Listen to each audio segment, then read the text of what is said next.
Falhamos a vida, menino. Creio que sim, mas todo mundo mais ou menos a falha. Isto é, falha-se sempre na realidade aquela vida que se planeou com a imaginação. Disse, vou ser assim porque a beleza está em ser assim, e nunca se é assim. É invariavelmente assado, como dizia o pobre marquês. Às vezes melhor, mas sempre diferente.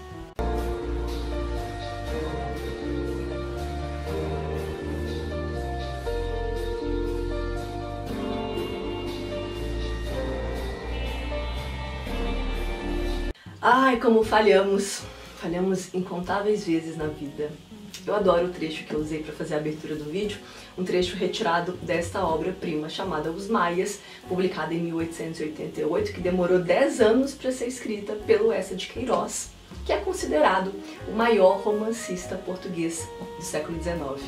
Tenho aqui em mãos, então, um romance realista e naturalista que faz um retrato da sociedade lisboeta da época. Então aqui nós vamos encontrar os diplomatas, os donos de terras mais poderosos, os banqueiros, a high society, a elite portuguesa.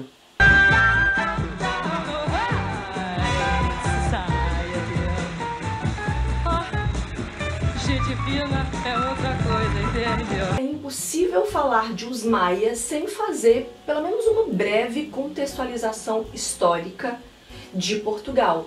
E para isso eu vou utilizar um trechinho do meu vídeo, um vídeo que eu gravei ano passado falando de O Primo Basílio.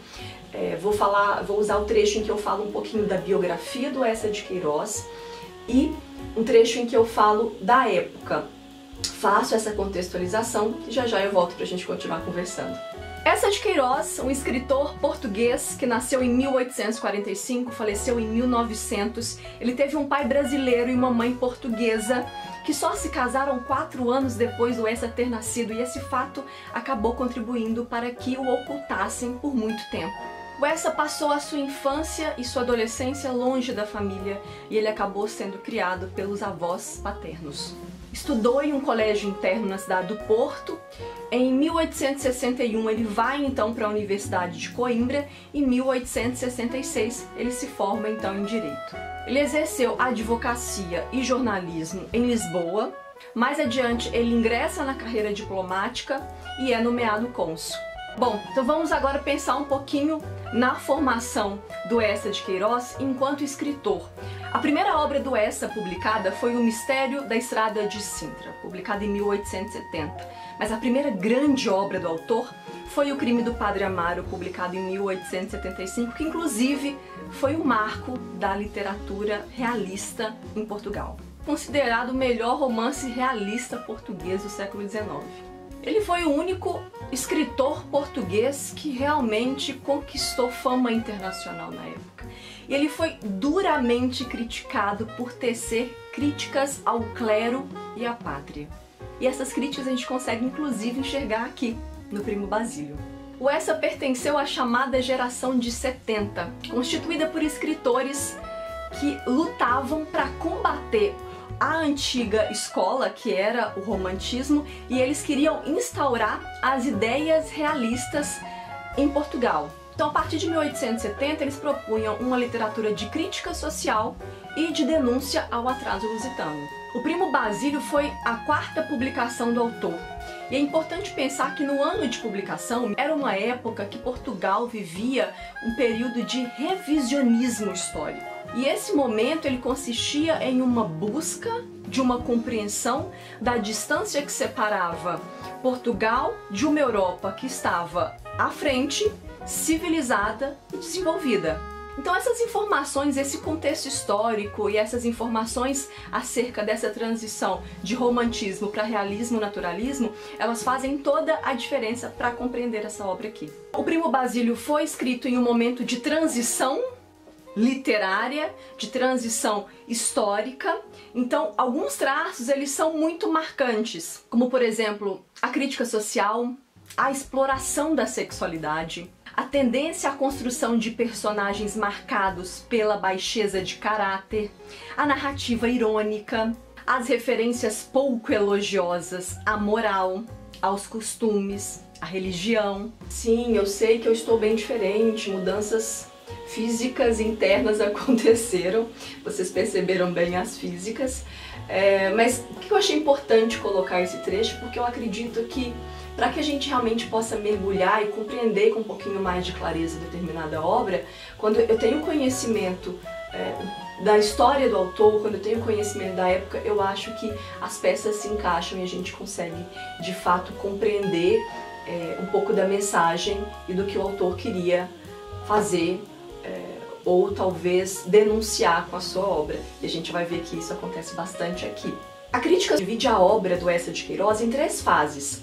A primeira fase é a fase romântica, aquela que o Eça de Queiroz se dedicou à produção de artigos, folhetins, é aquela fase que está impregnada de romantismo, de humanização da natureza, que não é o caso de Os Maias. A segunda fase é iniciada em 1875, a fase realista. A gente costuma dizer que é uma fase um pouco mais radical do Eça de Queiroz. É o momento em que ele compara frequentemente o romantismo com o realismo. E aí, por exemplo, a gente pode pensar em algumas obras, O Crime do Padre Amaro, que é um livro que eu quero bastante ler, que pertence a esse momento de escrita do autor. E a fase que se encaixa Os Maias, por tudo o que eu contextualizei no take inicial. Tem uma fala do próprio autor Eça de Queiroz, que ele se posiciona, ele fala um pouco sobre essa coisa do realismo que eu queria compartilhar com vocês. Ele diz assim: o realismo é uma reação contra o romantismo. O romantismo era a apoteose do sentimento.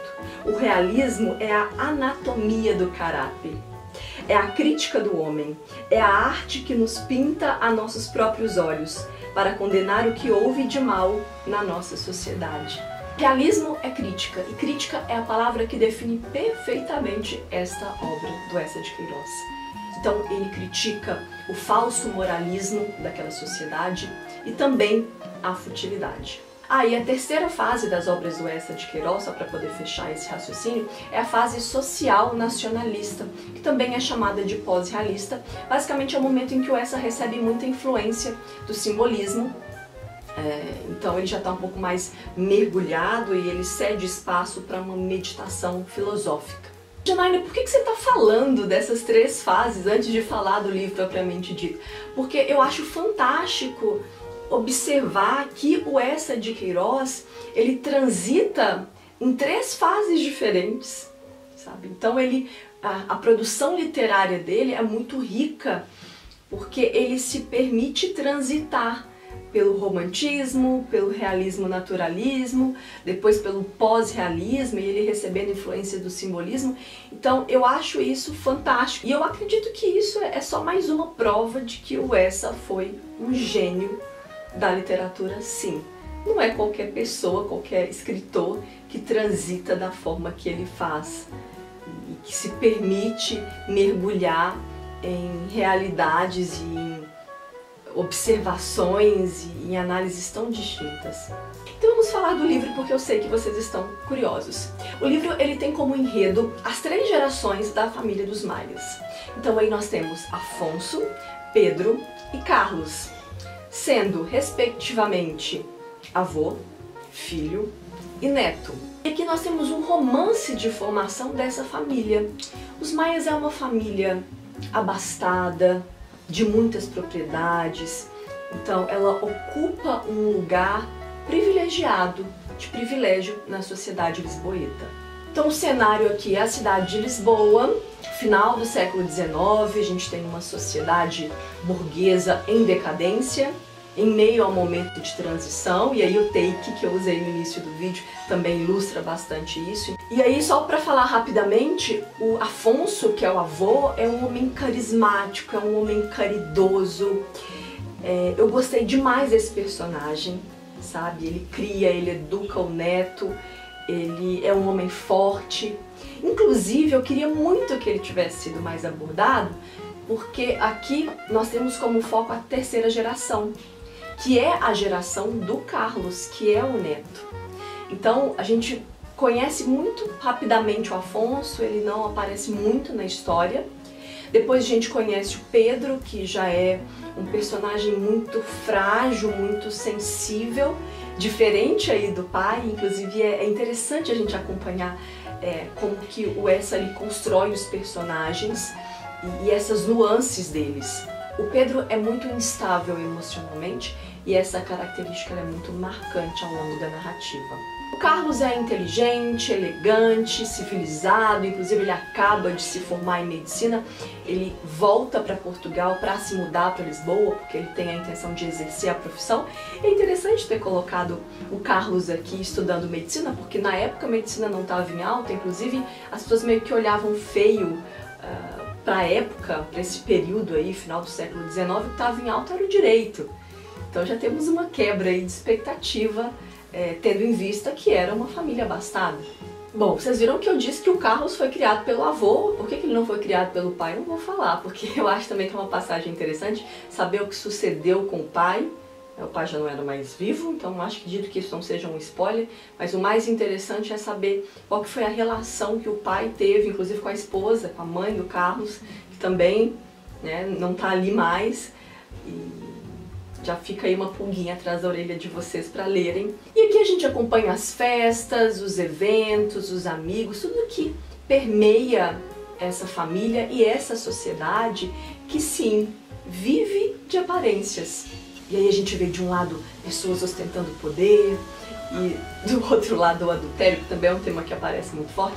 E aí a gente percebe o tempo inteiro o Essa denunciando essa hipocrisia dessa sociedade que está vivendo o tempo inteiro de aparência, uma sociedade também muito ociosa. A gente percebe essa ociosidade muito forte em vários personagens. E aí eu fico pensando que esses padrões, essas falhas morais, elas ainda estão muito presentes na nossa sociedade. Ou seja, nós estamos 2 séculos à frente e estamos repetindo. Isso é um pouco assustador, vocês não acham? E aí vai ano, vem ano, a gente repete os mesmos vícios e as mesmas falhas morais. Evoluímos, mas precisamos evoluir muito mais. E que o Essa, ele faz uso da sátira, da ironia, ele constrói personagens caricatos, o que é muito legal. Então, ele mostra esses problemas da sociedade e demonstra a podridão que está por trás de toda essa pompa ostentada. E só para exemplificar esses personagens caricatos, eu quero citar um, que é o Ega, que é amigo do Carlos, um personagem muito excêntrico, muito engraçado. Eu tenho algumas ressalvas de algumas falas dele, mas eu particularmente gostei muito. Tem até uma ilustração aqui, uma coisa legal de falar desta edição da Zahar que eu tenho, tá dando pra ver aí? Espero que sim. É uma edição realmente muito bonita, tem as ilustrações, como eu falei, ela tem capa dura, ela tem umas notas de rodapé que são valiosíssimas e que agregam e que contextualizam e fazem a gente entender com mais clareza alguns posicionamentos, algumas colocações do Essa. É uma edição bem bacanuda mesmo. É um livro que também ganhou série de TV, como O Primo Basílio, isso é muito legal. E temos aqui um tema tabu. Gente, eu penso, se é tabu para hoje, 2019, século 21, eu imagino para o século 19, que foi a época de lançamento. Olha, o Essa realmente destruidor. E corajoso, porque eu imagino o escândalo que não deve ter sido na época isso aqui. E aí, esse tabu talvez seja um spoiler. Eu recebi esse spoiler durante a leitura, em meio às pesquisas, porque eu gosto de ir pesquisando algumas coisas à medida que eu vou lendo. E o que me deixa triste, porque eu não gosto de spoiler, mas não foi um spoiler que estragou a minha leitura, mas eu prefiro te avisar e não te falar, para te resguardar. Então, daqui pra frente eu vou colocar a marcação de tempo do período em que eu falo sobre esse spoiler, aí você pode pular se você não quiser ouvir, se você não souber, apesar de que sempre que é falado sobre os maias eles já jogam isso, e eu acho impossível fazer um vídeo falando de os maias e não tocar nesse tema tabu, que é extremamente relevante. Então acompanhe aqui o tempo que eu vou estar falando, aí você pode pular se você quiser e continuar me assistindo, não sai daí. E o tema tabu é o incesto. Então a gente tem aqui um romance incestuoso entre o Carlos Eduardo e a Maria Eduarda. É uma informação que só é dita bem no finalzinho, bem no final mesmo, então é bacana você ver como que o S ele vai construindo esses personagens e ele vai amarrando a história, porque o Carlos e a Maria Eduarda, eles viveram em países diferentes e eles se reconectam, eles se reencontram anos depois. Nossa, e é muito forte essa passagem, é um tema bastante polêmico, como eu falei, inclusive hoje em dia ainda. Tem uma passagem que eu anotei aqui, é um trecho em que o Carlos ele descobre que a Maria Eduarda é sua irmã e ele diz: "E tu acreditas que isso seja possível? Acreditas que suceda a um homem como eu, como tu, numa rua de Lisboa, encontro uma mulher, olho para ela, conheço-a, durmo com ela, e entre todas as mulheres do mundo, essa justamente há de ser minha irmã. Não, é impossível, não há Guimarães, não há papéis, não há documentos que me convençam." Gente, eu fico sério, tentando assim, imaginar um negócio desse, porque conhece uma mulher aleatoriamente, aí descobre que essa mulher é irmã dele, assim. Imagina que loucura. Olha, fico pensando, gente, é uma coisa possível, né? Possível de acontecer, porque é as voltas da vida, não é mesmo? Pronto, falado sobre o spoiler, voltei pra cá, obrigada se você continua me acompanhando até aqui. E é isso, eu espero muito que eu tenha te convencido a ler este livro, porque é realmente um dos livros mais incríveis que eu já li na vida. Ele vai pro hall dos melhores, vocês vão me ouvir falar sempre nos próximos vídeos, nas tags por aí. Sei que algumas pessoas acham que é um livro arrastado, tem quase 600 páginas, é sim um calhamacinho, mas eu acho que vale a pena. Vale a pena você experimentar a escrita, perceber a forma com que o Essa constrói a narrativa, o narrador que ele cria, e tudo com esse toque de humor e as denúncias que são tão importantes, e pra gente analisar mesmo os comportamentos humanos e até mesmo fazer uma ponte para os nossos dias atuais. Fica aqui mais uma indicação do canal.